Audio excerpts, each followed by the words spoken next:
네, 말씀드렸다시피 이번 주는 고난주간입니다. 오늘은 종려주일이고요. 지난 2000년 동안 기독교회가 가장 소중하게 지켜왔던 절기입니다. 신앙생활을 좀 오래 하신 분은 이 고난주간에 금식도 하고 했던 기억들이 있으실 거예요. 특별 새벽기도 이런 거를 많이 하기도 하고요. 또 우리에게 즐거움을 주는 여러 가지 것들로부터 좀 떨어져서 이 시간은 주님의 고난을 묵상하면서 보내자, 이렇게 특별한 기간으로 보냈던 그런 기억들이 많이 있으실 겁니다. 하지만 고난주간에 우리가 정말로 집중해야 되는 것은 십자가입니다. 주님의 십자가죠.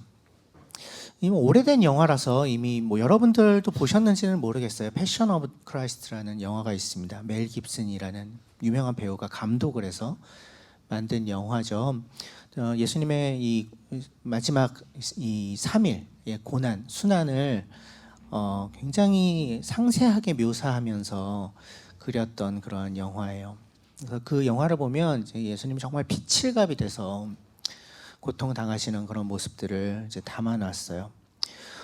예수님의 어떤 고통, 이 고난, 그분이 당하신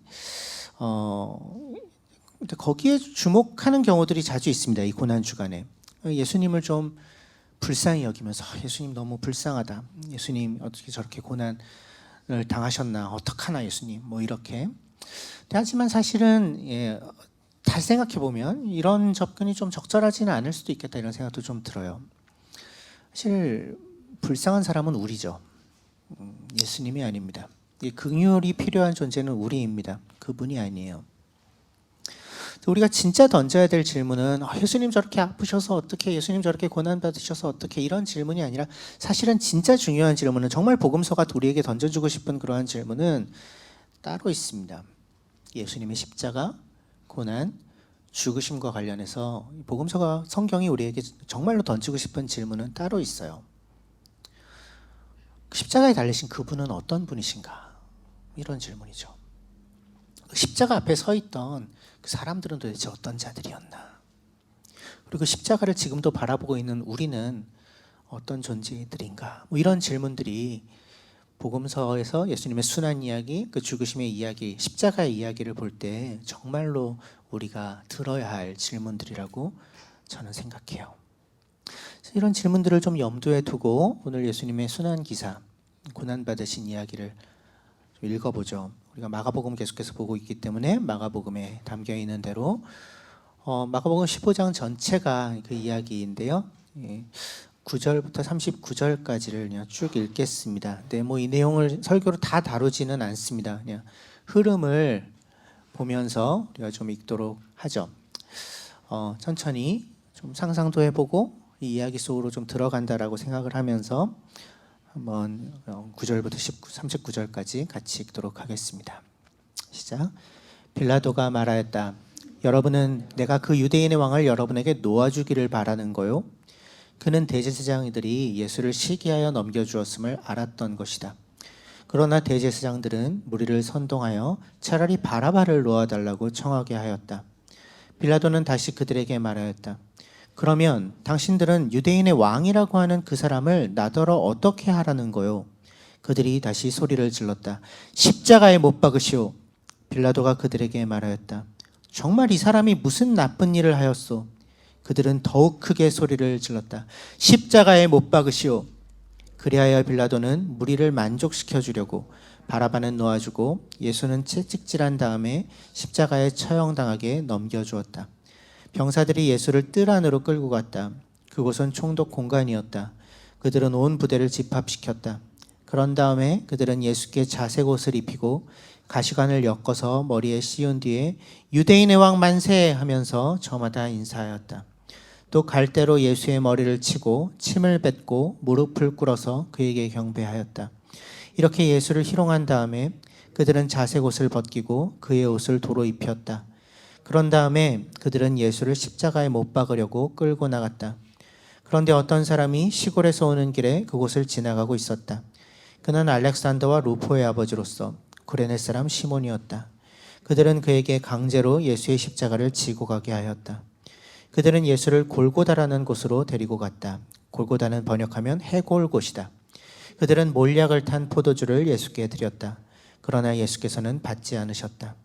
그들은 예수를 십자가에 못 박고 예수의 옷을 나누어 가졌는데 제비를 뽑아서 누가 무엇을 차지할지를 결정하였다. 예수를 십자가에 못 박은 때는 아침 9시였다. 그의 죄패에는 유대인의 왕이라고 적혀 있었다.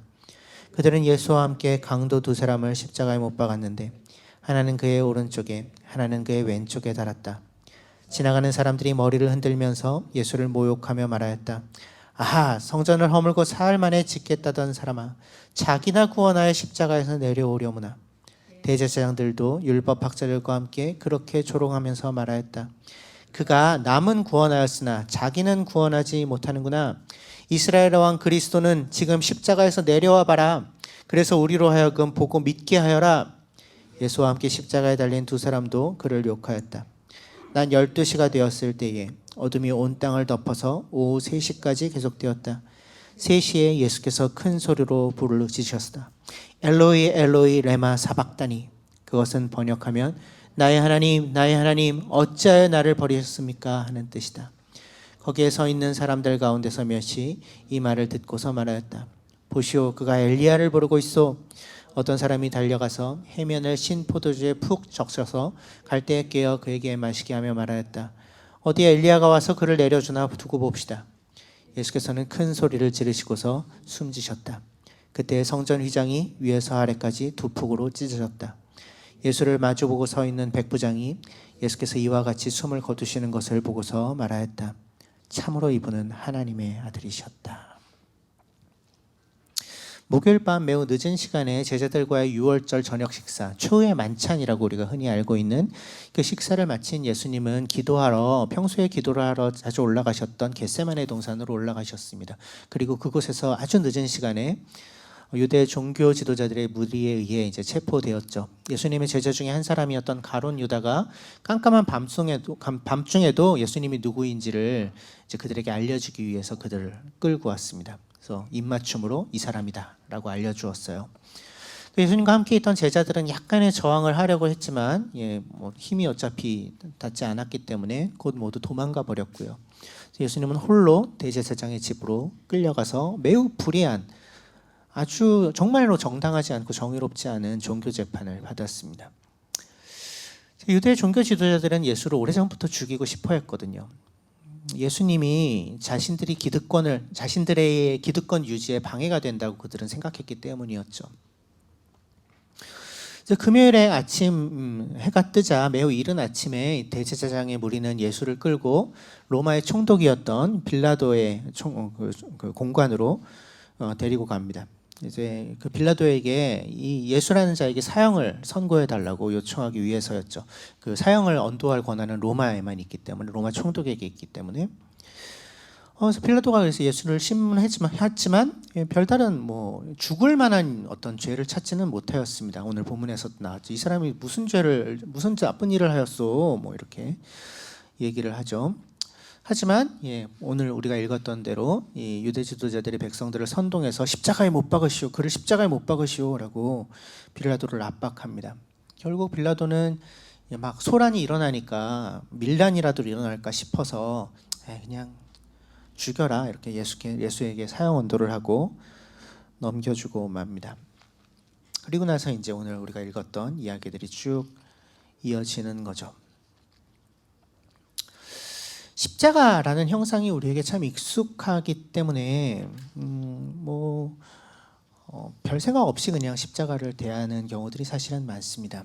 하지만 로마 사람들에게는 2000년 전 로마 사람들에게 십자가란 사실 보기만 해도 흠칫 놀랄 만한 그러한 물건이었습니다. 가장 참혹한 형벌이었어요. 노예들이나 반역자들만 십자가형을 당했습니다. 로마 시민들은 절대로 십자가형을 당하지 않았어요. 가장 극한 형벌로 늘 여겨졌고, 심지어 이제 그 당시에 이제 기록들을 보면 어떤 사람이 쓴 글에 보면 이제 점잖은 로마 시민이라면 십자가라는 말을 입 밖에 꺼내서도 안 된다, 이렇게 이야기하는 기록이 남아 있을 정도로, 심지어 생각하지도 말아야 한다 이런 주장이 있었을 정도로 혐오의 대상이었습니다. 십자가는 단순한 사형 도구가 아니고요, 사실은 선전 도구입니다. 로마에 대항하는 자는 이렇게 된다. 로마의 질서를 어지럽히는 자는 이렇게 된다라는 것을 사람들에게 보여주기 위한, 이제 그들은 이렇게 고통스러운 죽음을 당하게 된다라는 것을 선전하기 위한 그러한 도구예요. 그래서 그 선전이 제대로 먹히기 위해서는 당연히 그 십자가 위에 달린 죄수는 가장 처참한 모습이어야만 합니다. 그래야 선전 효과가 있으니까요. 그래서 십자가에 달기 전에 죄수들은 채찍으로 맞습니다. 채찍은 그 끝에 이제 뼈 조각 같은 것이 다 묶여 있어서 한 번 이제 맞으면 살점이 같이 뜯어져 나가는 그런 종류의 채찍이었어요. 그래서 죽기 직전까지 채찍으로 때립니다. 그래서 육체가 다 찢겨져서 너덜너덜해진 상태로 근데 그 육체가 최대한 잘 보일 수 있도록 완전히 발가벗겨서 나무에 달아놓는 것입니다. 모든 사람들이 보도록. 그 달려있는 동안 그 죄수는 고통스러운 신음을 내뱉겠죠. 그걸 듣게 하는 겁니다. 그리고 마지막에 충분히 전시가 되었다. 이제 선전 효과가 충분해 라고 생각이 되면 죄수의 다리를 꺾습니다. 자기 몸무게에 이 빗장뼈에 자기 목이 졸려 죽는 거예요. 그러니까 다리 뼈가 부러지면 지탱할 수가 없으니까 몸이 축 처지면서 자기 몸무게에 스스로 질식해 죽도록 다리를 분지릅니다. 이게 십자가형이에요. 그래서 짧게는 몇 시간 안에 십자가에 달린 죄수는 죽지만 길게는 며칠 동안 버티기도 합니다. 충분히 지켜볼 수 있도록, 충분한 본보기가 될 수 있도록.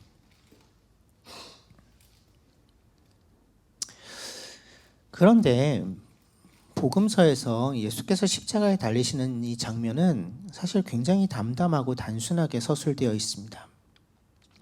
피가 터지는 모습, 못이 사람의 살을 찢고 들어가 나무에 박히는 그 소리, 예수님이 내뱉으셨을 고통스러운 신음소리, 이런 것들은 전혀 기록되어 있지 않습니다. 예수님이 십자가에 못 박히는 장면은 단 한 문장입니다. 24절. 그들은 예수를 십자가에 못 박고. 끝이에요. 그들은 예수를 십자가에 못 박고. 완전히 발가벗겨서 나무에 달린 그 수치스러운 묘사되지 않습니다. 그냥 단지 군인들이 제비 뽑아서 그의 옷을 나누어 가졌다 이렇게만 이야기하죠. 예수님이 얼마나 큰 고통을 받으셨는가 복음서는 굳이 얘기하지 않습니다. 그것이 중요하지 않기 때문이 아니고 그보다 더 중요한 것이 있기 때문이죠. 복음서의 저자들은, 마가를 비롯한 복음서의 저자들은 독자들이 예수님이 당하신 고통 자체에 집중하도록 의도하지 않았습니다. 대신에 철저하게 그보다 더 중요한 것, 즉 이분이 도대체 누구이신가에 집중하도록 이야기를 써내려갑니다. 예수님이 당하신 그 처절한 고통조차도 이 진짜 중요한 질문, 이분이 누구이신가, 십자가에 달리신 이분이 누구이신가라는 그 질문에 비하면 너무나도 작은 것이기 때문에 복음서의 저자들은 의도적으로 이렇게 쓰고 있는 거죠. 아주 단순하게. 그들은 예수를 십자가에 못 박고. 그래서 우리 역시 이 고난 주간에 십자가를 묵상하면서 예수님이 당하신 고난과 고통 그 자체에만 너무 집중하다 보면 의도치 않게 진짜 더 중요한 것을 놓칠 수가 있습니다.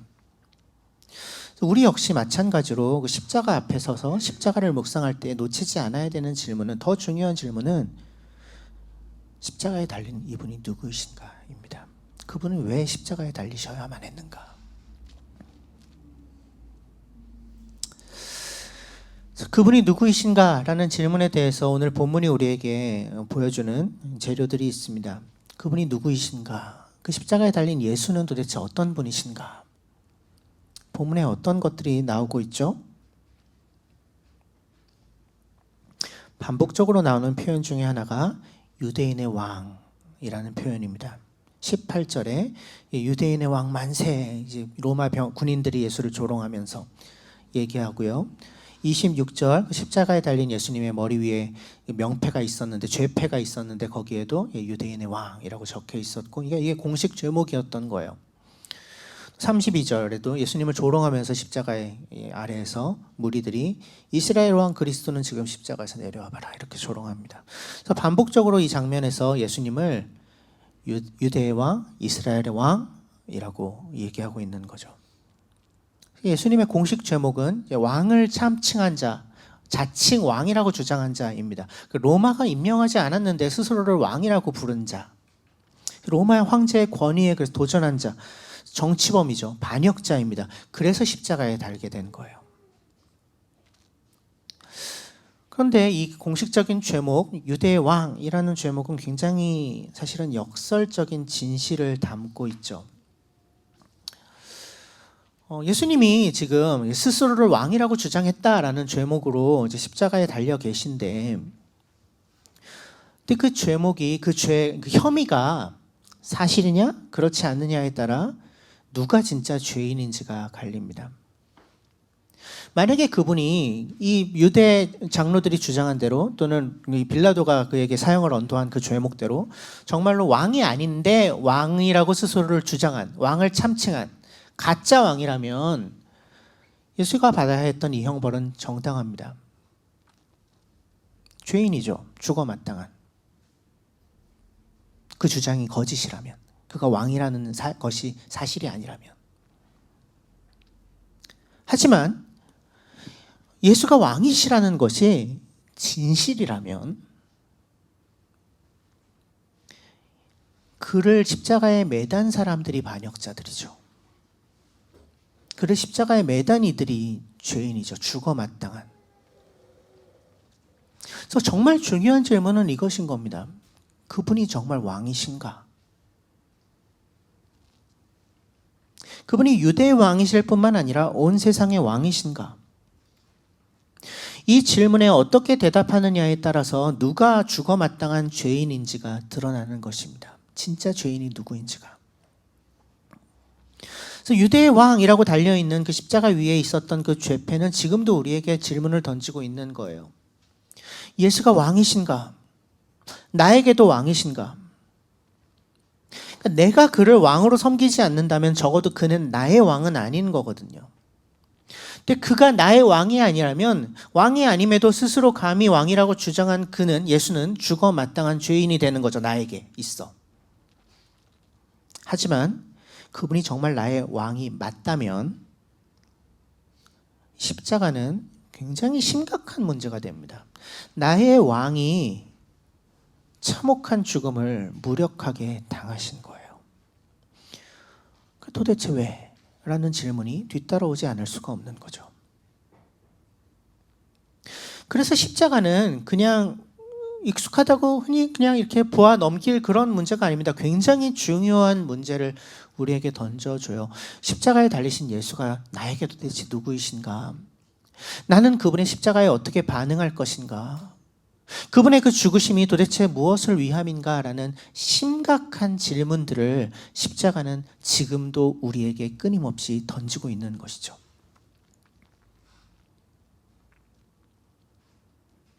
그 십자가 앞에 여러 부류의 사람들이 있었습니다. 첫 번째 부류의 사람은 빌라도와 유대 지도자들입니다. 유대 지도자들은 매우 부당한 재판을 통해서 또 거짓 증인들을 막 동원하면서 정의롭지 않은 재판을 통해서 예수를 죽음으로 밀어넣었습니다. 그들의 목적은 분명했죠. 자신들의 입지를 더 공고하게 하기 위해서, 자신들의 어떤 가지고 있었던 기득권을 빼앗기지 않기 위해서 죄 없는 이를 죽음으로 몰아넣는 것입니다. 내가 가지고 있는 이것을 지키려고 그것에 위협이 되는 자를 처단하는 것까지 서슴지 않고 있는 거죠. 빌라도는 자기가 책임질 수 없는 결정을 그냥 내려버립니다. 자기가 곤란한 일을 당하지 않으려고, 정치적으로 곤란한 입장에 처하지 않으려고 사람 죽이는 일에도 그냥 동참합니다. 적극적이지는 않더라도 수동적이지만, 하지만 그럼에도 그냥 그 일에 눈을 감아버립니다. 그래, 그냥 죽여. 나 모르겠다. 그냥 죽여. 안 죽이면 내가 더 곤란해질 거니까. 그래서 유대 지도자들과 빌라도가 가지고 있는 공통점이 있습니다. 사람보다 다른 게 더 소중한 자들이라는 것입니다. 자기 자리, 자기의 기득권, 자기가 들은 평판, 자신의 명예, 이런 것들을 지키기 위해서 다른 일을 도구로 아주 그냥 쉽게 사용하는 사람들입니다. 사람을 사람으로 여기지 않고 수단으로 여기는 자들이죠. 이러한 예 하나가 오늘 또 이야기 속에서 발견이 되는데요. 몰약탄 포도주입니다. 몰약은 일종의 마취제예요. 그래서 십자가에 달기 전에 죄수에게 이 마취제를 탄 포도주를 주는 것입니다. 왜 그것을 줬을까요? 죄수가 너무 고통스러울까 봐? 그거는 아닐 거예요. 왜냐하면 최대한 고통스러운 모습을 보여줘야 되니까. 십자가라는 형벌 자체의 목적이. 아마도 마취제를 탄 포도주를 주는 이유는 너무 빨리 죽지 않게 하기 위해서일 것입니다. 쇼크로 갑자기 죽어버리는 것을 방지하기 위해서 최대한 충분히 이용할 만큼 충분히 나무 위에 달아놓는 것을 가능케 하기 위해서 전시 효과를 최대한 누릴 수 있게 위해서. 죄수를 불쌍히 여기기 때문이 아니에요. 사람을 사람으로 대하기 때문이 아닙니다. 그냥 그 사람을 죽어가는 게시판으로 사용하는 거죠. 전시물로. 어떤 목적을 위해? 로마의 질서를 유지하기 위해.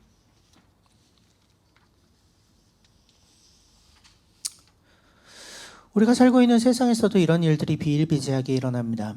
사람을 사람으로 여기지 않고 어떤 것을 이루기 위한 수단으로 여기는, 그래서 자신의 목적을 이루기 위해 다른 사람을 서슴지 않고 이용하는 그러한 일들이 우리의 일상 가운데서도 자주 일어나요. 우리가 주목해야 되는 것은 예수님은 어디에 서 계신가입니다. 예수님은 이와는 정반대편에 서 계세요. 예수님은 지금 십자가 위에 달려 계십니다. 왜요? 사람을 살리기 위해서죠. 사람을 살리기 위해 가장 귀한 것, 내가 줄 수 있는 가장 귀한 것, 목숨까지도 내어주시는 것이 지금 십자가에 달리신 예수님이 보여주시는 모습입니다. 사람을 살려내는 것이 그분에게 가장 고귀한 목적이었던 것이죠. 그것을 위해서 할 수 있는 모든 일을 하고 계시는 것입니다. 이것이 예수님이 계신 자리인데, 십자가 위라는. 근데 이 빌라도와 유대 지도자들은 그 예수님과는 정반대의 자리에 있는 거죠.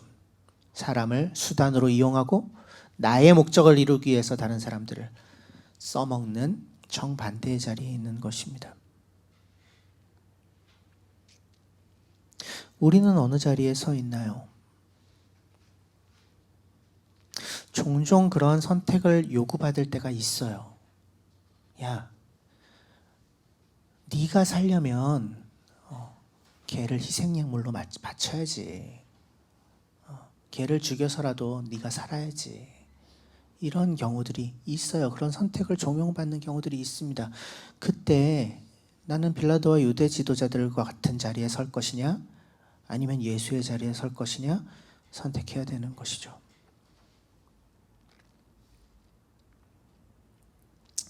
또 한 무리의 사람들은 로마 군인들입니다.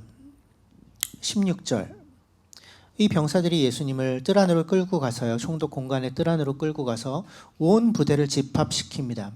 온 부대를 집합시킨 건 이제 사열을 흉내내는 것이에요. 그러니까 높은 사람, 왕이 왔을 때 사열을 하잖아요. 군인들을 딱 줄 세워서 이제 그걸 흉내내는 겁니다.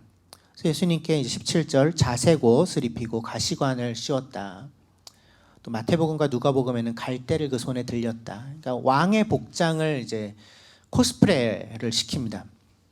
그리고 18절, 이제 유대인의 왕 만세 이러면서 이제 예수님 앞에 절을 하고, 19절에 이제 본격적인 희롱을 하죠. 침 뱉고 머리를 때리고 욕을 하고. 그러니까 이런 거예요. 이들은 심심했던 거죠. 아마 자세한 내막까지 전달되진 않았을 가능성이 높아요. 그냥 공식적인 죄목이었던 이 자가 왕을 참칭한 자야 라는 것만 그들은 전달받았을 거예요. 그래서 그들은 그들의 손안에 던져진 예수를 모독하는 것입니다. 야, 네가 왕이야? 어때요? 왕 옷 입히자. 왕이시여. 절을 하면서. 이 역설이죠. 예수님이 진짜 왕이신데 진짜 왕이신 분을 왕이라고 조롱하는 것입니다. 잘 알지도 못하면서. 알려고 하지도 않으면서 예수를 조롱하는 것이죠. 지금도 이런 사람들이 많습니다. 예수님을 잘 알지도 못하면서 예수님을 알려고 하지도 않으면서 무턱대고 욕하고 무턱대고 그 이름을 조롱하는 사람들이 인터넷 댓글창에서 우리는 많이 보죠. 무지 속에서 조롱하는 사람들.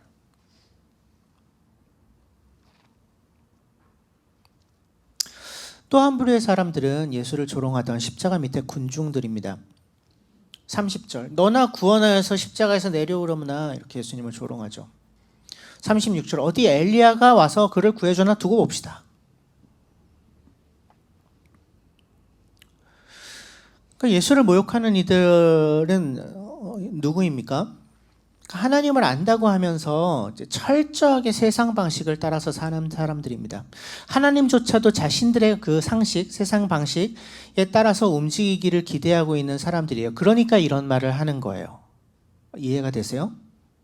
이런 거예요. 야, 하나님의 아들이라며, 네가 유대인의 왕이라며, 네가 그리스도라며, 하나님 그러면 힘이 있고 능력이 있으신 분이고 네가 그분께 그렇게 소중한 존재면 하나님이 힘을 쓰셔서 너를 지금 십자가에서 내려오게 하셔야 마땅한 거 아니야? 이게 그들의 주장인 거죠.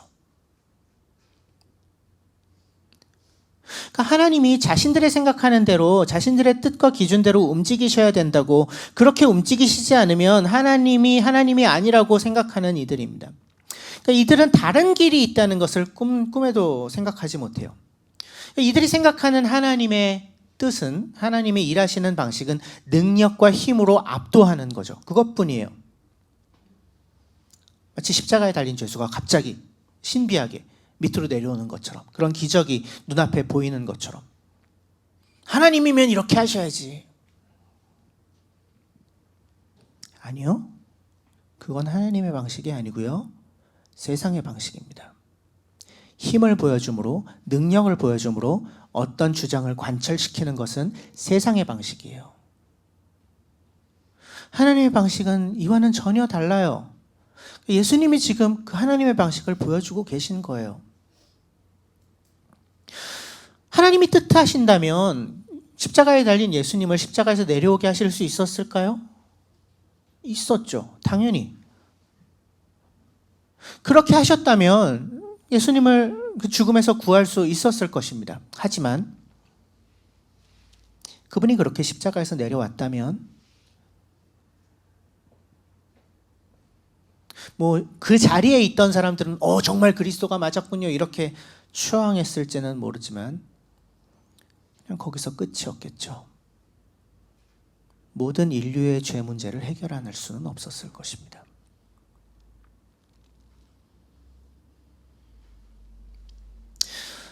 사람이 감히 헤아릴 수 없는 거대한 계획을 하나님은 가지고 계셨던 거죠. 그러니까 말도 안 되는 역사를 통해서 하나님이 일하고 계셨던 것입니다. 낮아짐으로 영광을 취하시고, 죽음으로써 승리를 거머쥐시고, 모욕당함으로써 진리를 드러내는 역설적인 방식을 하나님은 택하고 계셨던 거죠. 하지만 이 무리는 그건 상상조차 못합니다.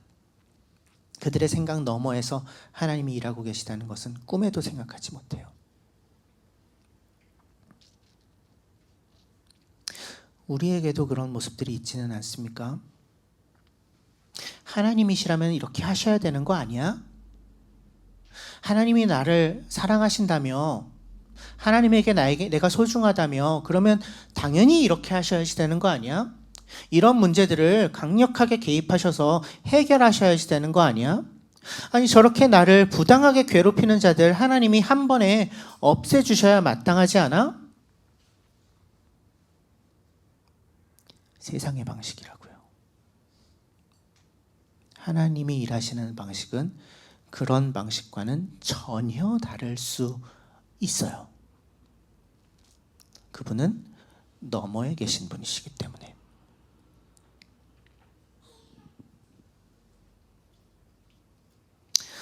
이렇게 세 부류의 사람들, 십자가의 예수를 달았던 사람들이 있는 반면 예수의 십자가 앞에서 굉장히 뜻밖의 하지만 놀라운 일들을 하는 사람들이 또 오늘 이야기 속에 등장합니다.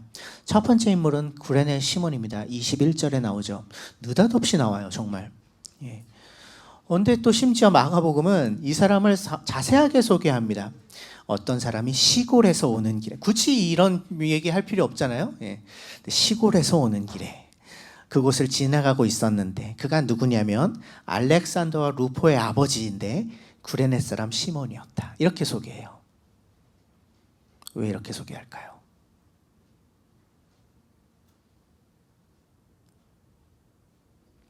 보통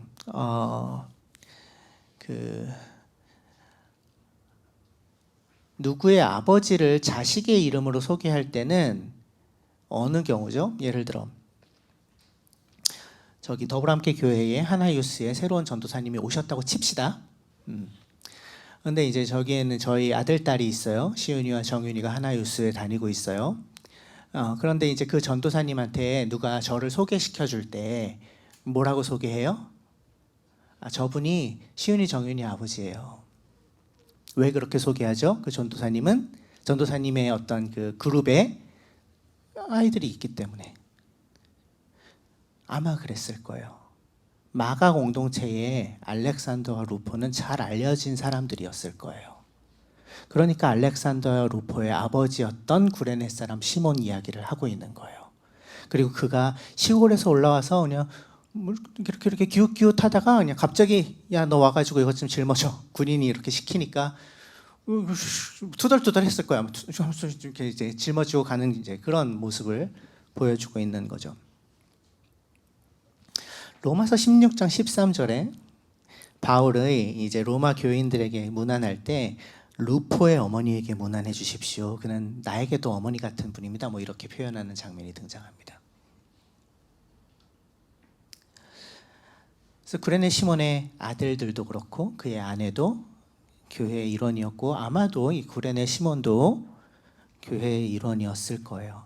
이 바울 당시에는 이 십자가 예수님 십자가 사건 당시에는 그냥 지나가다가 갑자기 그냥 끌려갔을 뿐인데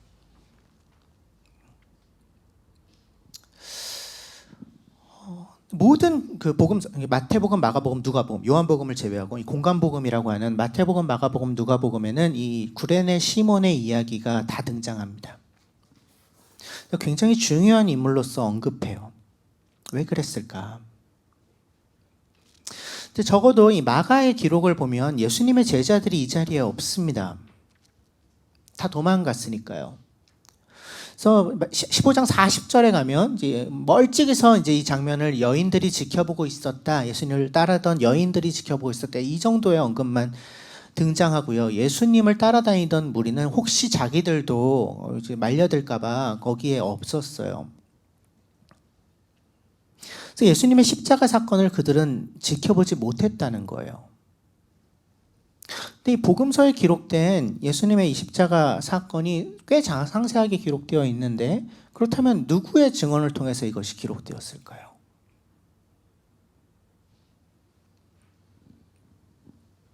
아마도 구레네 시몬이었을 것이다. 신학자들이 추정해요. 가장 가까이에서 십자가 사건을 목격한 인물 중에 이름이 알려진 거의 유일한 사람이 이 사람이거든요. 아마 이 공간복음의 십자가 사건이 구레네 시몬의 증언으로 전해졌을 가능성이 있다. 그래서 리처드 보컴이라는 예수와 그 목격자들이라는 책을 쓴 신학자인데 그 사람은 그렇게 주장을 합니다. 굉장히 중요한 증인이 되는 거죠. 예수께서 어떻게 돌아가셨는가. 또 느닷없이 또 한 명의 인물이 등장합니다. 39절 한 백부장입니다. 100명의 부하를 거느린 부대의 지휘관입니다. 중대장 정도 되는 거죠. 로마 군인이에요. 유대 사람이 아닙니다. 아마도 이 사형 집행을 진행하기 위해 동원된 군인들의 지도자였을 것입니다. 그러했던 그가 예수가 돌아가시는 장면을 보고 마지막에 한마디를 던집니다. 뭐라고 얘기하죠? 참으로 이분은 하나님의 아들이셨다. 아까 십자가가 우리에게 중요한 질문을 던져준다. 정말 중요한 질문은 그가 누구이신가라는 질문이다. 그가 도대체 누구이신가? 십자가가 우리에게 던져주는 가장 중요한 질문이, 근데 거기에 대한 답을 이방인인 로마의 한 백부장이 얘기하고 있는 거예요. 참으로 이분이 하나님의 아들이시다.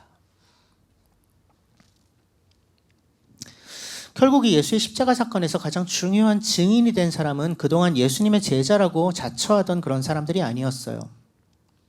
그의 죽으시는 모습을 보면서 이분이야말로 하나님의 아들이었다, 그가 맞다라고 고백한 인물 또한 그분의 제자는 아니었어요. 하지만 아마도 이들은 그 이후에 교회의 일원이 되었을 거예요. 구레네 시몬의 아들들은 마가 공동체 일원이었을 것이고, 이 백부장의 경우에는 분명하지 않지만 이 놀라운 고백이 그냥 거기에서 끝나버렸을 가능성은 별로 없죠. 그가 하나님의 아들이다라고 고백했던 그 예수가 얼마 지나지 않아 다시 살아났다는 이야기가 들려왔을 것이거든요. 가만히 있었을까요?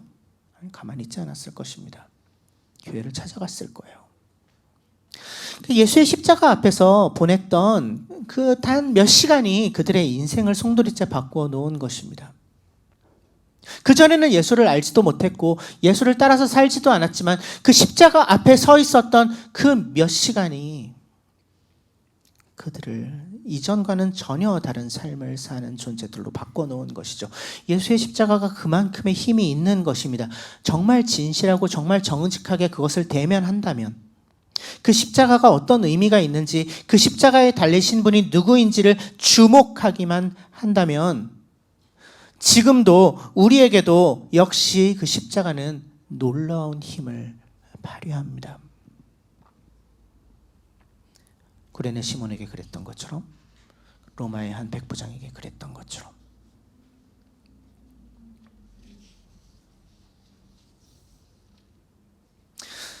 그래서 이 고난주간을 시작하며 예수의 십자가를 묵상하는 이 시간을 지나가며 우리는 어떤 질문들을 던져야 할까요?